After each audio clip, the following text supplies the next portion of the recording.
Hello. ओम नमो नारायण। आप सभी मित्रों को प्रेम भरा राम राम। तो जैसे कि आप जानते हैं कि प्रवचन आज का है परमात्मा की खोज। तो एक संत जी थे, भगत, भगवान के थे, बहुत अच्छे भगत हुए हैं।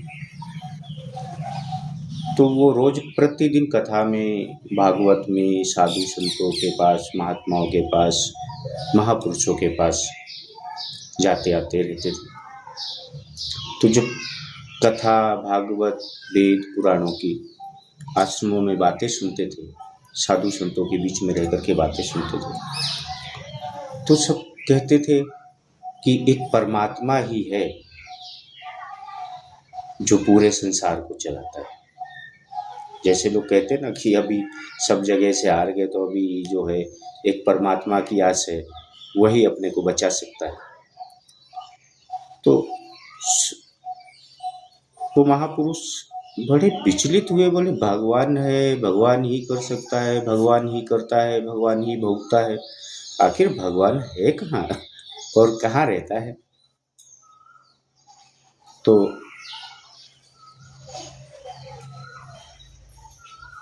भगत जी ने, महाप्रभु ने पूछा दो चार संतों से कि मुझे भगवत प्राप्ति करनी है, तो भगवान कैसे मिलेगा? अलग अलग मतों के हिसाब से, अलग अलग पंथों के हिसाब से लोगों ने अलग अलग समझाया।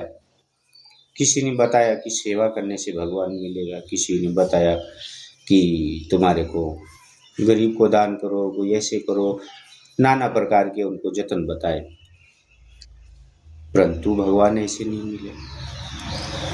अरे भगवान कहीं भगवान के चरणों में फूल रखने से थोड़ी नहीं मिलता है, हैं? ये तो आपकी आस्था है। मठ मंदिर इसलिए बनाए गए, भगवान की मूर्तियाँ इसलिए बनाई गई। अब जैसे हम स्कूल में जाते हैं तो मास्टर हमको स्लेट और पे लिख के देता ना, वो क्या बोलते पहले, वो ABCD जो भी ये लिख के देता है, तो वो बच्चा उसके ऊपर दोहराता है।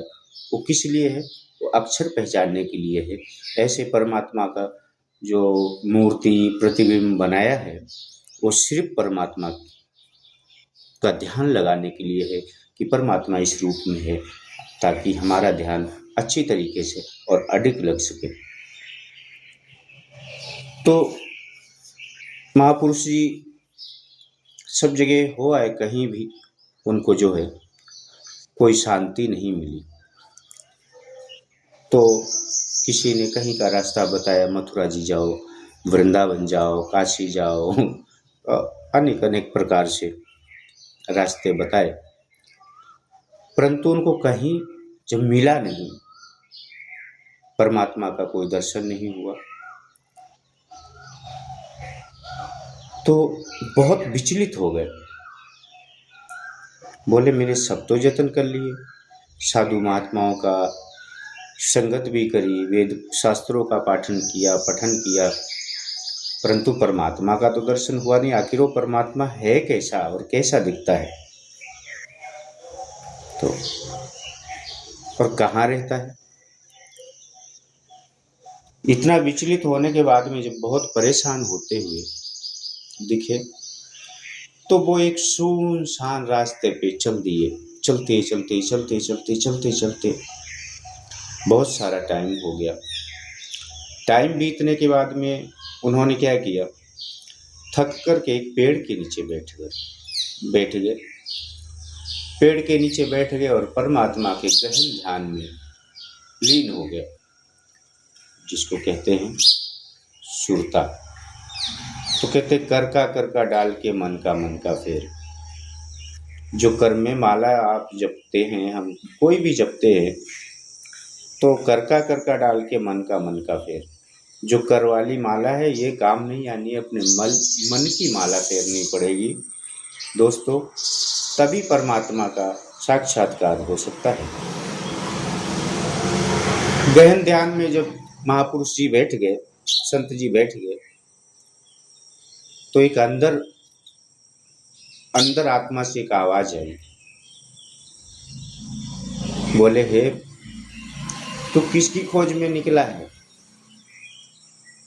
तो एकदम वो दिल मिलाए, बोले यार अंदर से भी आवाज आ रही। आप ध्यान करके देखना, कभी भगवान का ध्यान करना और गहन लीन में जो तुमको सिर्फ परमात्मा के अलावा कुछ नहीं दिखे, आंख बंद करके जब आप बैठते ही, तो कई बार ऐसा होता है जब हम ध्यान लगाते हैं तो कई बार हरिद्वार दिखने लगता है, कई बार काशी दिखने लगता है कि मैं पालनपुर में हूँ, मैं दिल्ली में हूँ। ऐसा ध्यान भटकता रहता है क्योंकि मन बहुत चंचल है। इसको ही तो बांधना साधुता कहते हैं। तो जब ऐसी आवाज आई तो बोले प्रभु आप कौन?